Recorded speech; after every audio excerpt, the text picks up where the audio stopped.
References are not a pain. References are not a nuisance. References don't just validate dates of employment and titles, they can make you like the candidate even more. Welcome to the Contributor Wednesday series on the Bridge the Gap Network. This series is sponsored by Peak Senior Living by Functional Pathways. Each week, you'll hear from a thought leader discussing topics that are relevant and impactful to the senior living industry. Welcome to Bridge the Gap Contributor Wednesday. I'm Chris Heinz.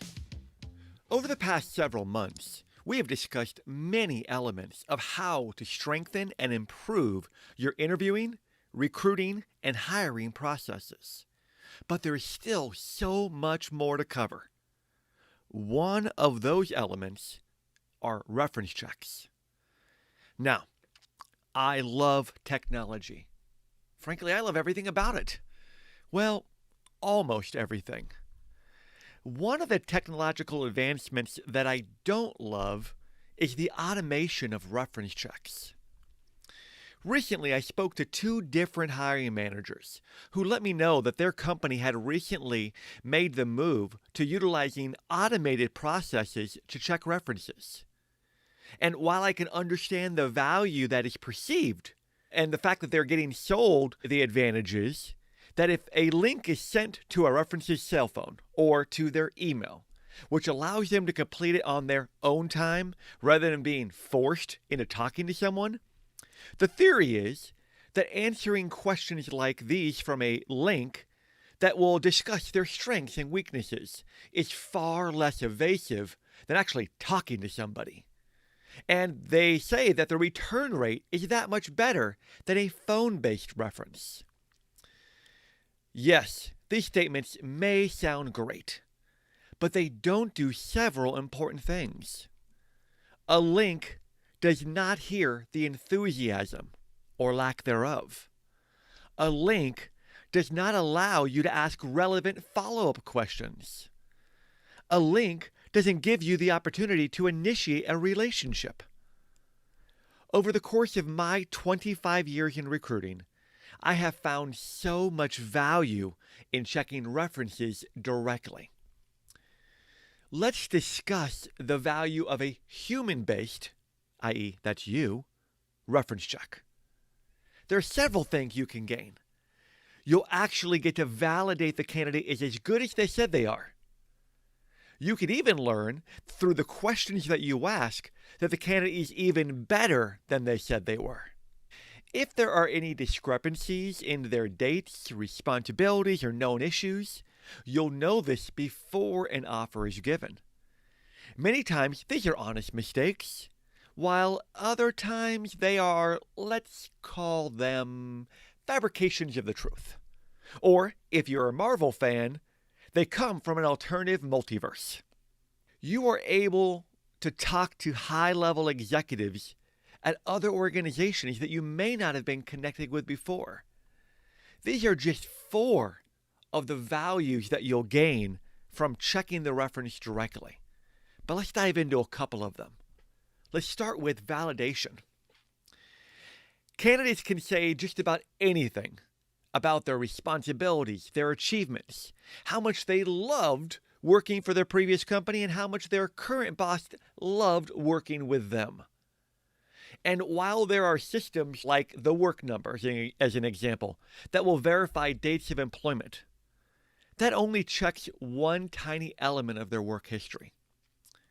And if we were to value solely dates of employment and titles, something's wrong in this world.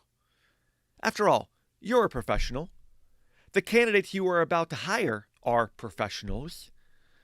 Why don't you allow them to be brought to life by learning about their achievements, successes, areas of growth, reasons for leaving, directly from one of their supervisors?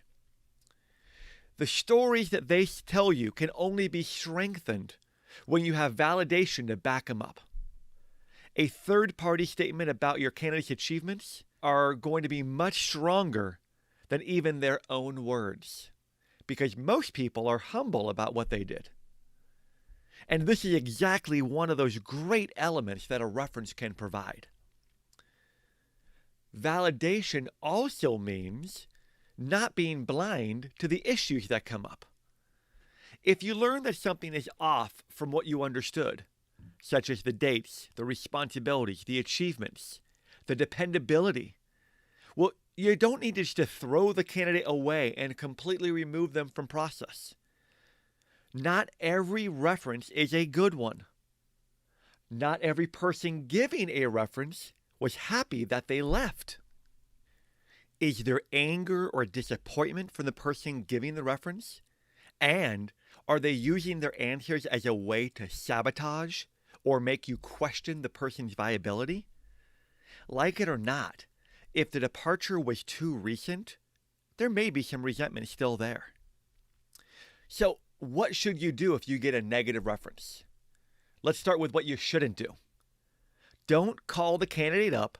Tell them you won't believe what Billy Bob just said about you. Resist that temptation, please. Second thing don't do. Don't throw them out. My recommendation is to let the candidate know that you are working on the references, and oh, by the way, do they have an additional reference from the XYZ company that Billy Bob works at, just in case you aren't able to get them. If that reference also confirms the same issue that Billy Bob stated, well, now you might have the timing and the belief system to believe what's been told to you. Now, if you are a Billy Bob listening to this podcast right now, I wholeheartedly apologize for painting you in such a bad light. I digress. A recommendation that I learned a long time ago from someone much, much wiser than me is always follow up a negative reference with an additional reference. Only then do you believe it to be true.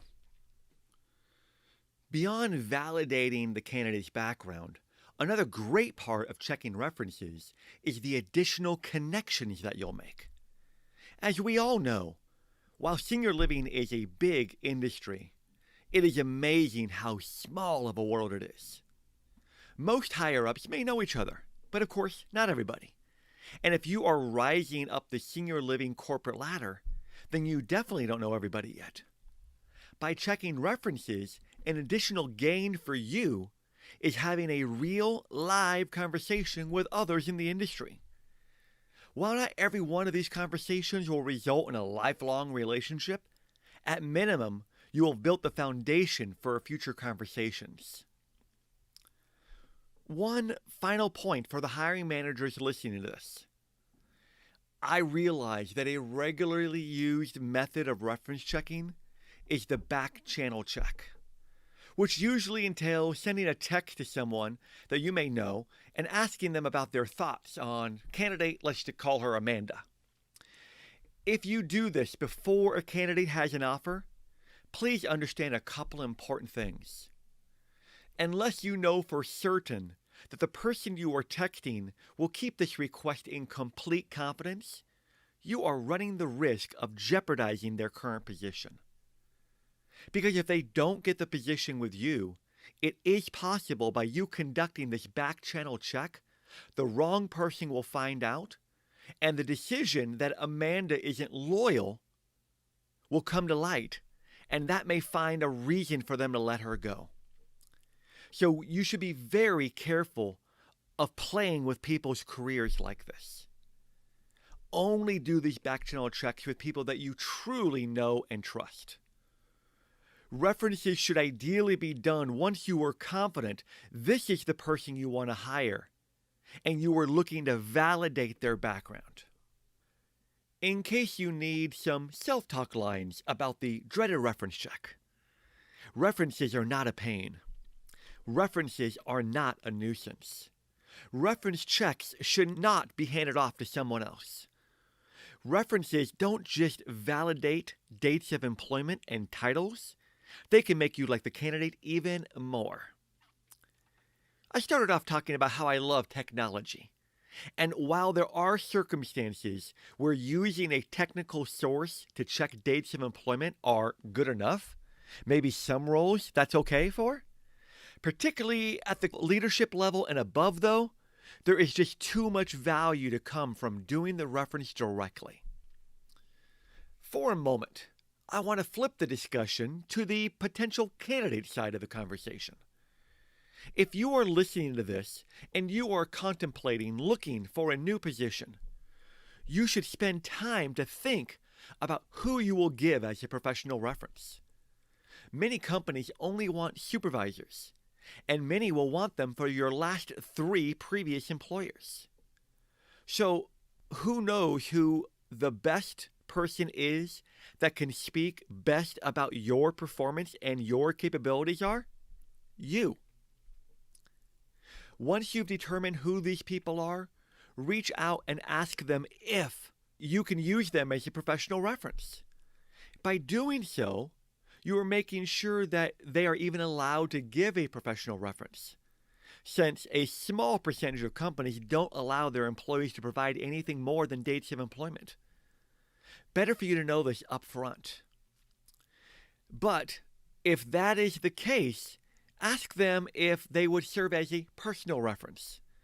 This way you can front load the reference list that you may provide to a potential employer with the line, "My previous employer does not allow for professional references to be completed, but let's call him Johnny Boy, who was my supervisor, can answer questions as a personal reference." This will cover that right up front. Alrighty. I believe we've covered most of the elements of the power of reference checks for both groups, the potential employers and the candidates themselves. Did you get something from this? Please let me know. It is now time for our mindset moment. Do you remember the famous Dunkin' Donuts commercial with the guy who woke up every morning at 3 a.m., opened up the store, and monotonously proclaimed, "It's time to make the donuts"? He was so bored with what he did because he did it the same way every single day. That, my friends, is called being in a rut. There is a good chance that at some point in your career, you've gotten yourself into a rut once or twice. Now, what is a rut? It means that you just go through the motions, doing the same thing that you've always done, each and every day, just like you're making the donuts. Now, there is something to be said for consistency, of course. Don't get me wrong, because consistency is a key component of long-term success. But consistency and a rut are 2 very different things. Consistencies are patterns and traits of success. A rut is a habit or pattern of behavior that has become dull and unproductive, but is hard to change. A rut lacks energy. And energy is a key element of whether we're successful. Without it, your tone and excitement just aren't there. Your energy level itself is not there. Without that tone, excitement, and energy level, you will come across poorly in your conversations, your interactions with peers, and potentially with residents. Without that energy, you are in a rut. So, how do we get out of a rut? Well, funny you should ask. I have a couple ideas. Number 1, change it up. I am not suggesting that you start using a British accent, unless, of course, you already have one. I'm talking about changing up your routine. If you always start out the day by talking to the exact same people, try talking with someone different as your first interaction. If you always start the day looking at some particular spreadsheet, change that up by starting with a conversation. If you always start the day asking the same question every single time, find a different way of asking it. Small changes like this in your activities can reap big benefits because it will feel fresher, even though it is virtually the same. Number 2, upgrade your skills. One of the quickest ways to get out of a rut is to learn new skills. I don't care how long you've been in this business. If you are truly open-minded, you can always learn new ways to do the elements of your job. Whether it be new verbiage or a new process, adding a new element can make it exciting again. Yes, by adding these new skills and trying something new, You will run the risk of failure, and that's great. The fear of failure will keep you on your toes and keep you focused, and they will keep you out of that rut. And if by keeping you on your toes doesn't get you out of a rut, I don't know what will. Number 3, take a break. No one can go at sprint speed every day, nor should they try to. It is also so important to recharge your batteries with a break. These breaks can be during the course of the day with a walk, a conversation with a colleague, not about work. They can be days or weeks long. Studies have shown that taking a break even every 45 to 48 minutes while working during the day will significantly improve your productivity. And to fully recharge, taking time off to enjoy with friends and family will give you fulfillment in life beyond just work and will minimize the risk of complete burnout. Now, if you have kids, sometimes you might need a vacation from your vacation. Number 4, find an accountability partner. A great tactic to get out of a rut is to find an accountability partner that will hold you, accountable. Challenge each other to do certain things each day and week. Then, as the name says, hold each other accountable. This will create a sense of need to complete the tasks and to complete them even better than before because you're each being held to a standard. 5, be consistent. Now, you're probably saying, hold on, Chris, isn't being consistent the pathway to being in a rut? No, it isn't. In fact, I love consistency. I am a big believer in it. I love a different word for consistency called a streak. Just to give you a little bit of peek into myself on this matter, by the time this podcast is released, or as the cool kids say, this pod drops, I will have exceeded 10,000 steps every day for more than 6 years straight, going back to the 2016 Summer Olympics.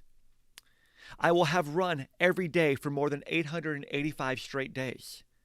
I will have run at least a 5K race, whether that be a 5K, a triathlon, up to a marathon, every single month since I started running in 2012.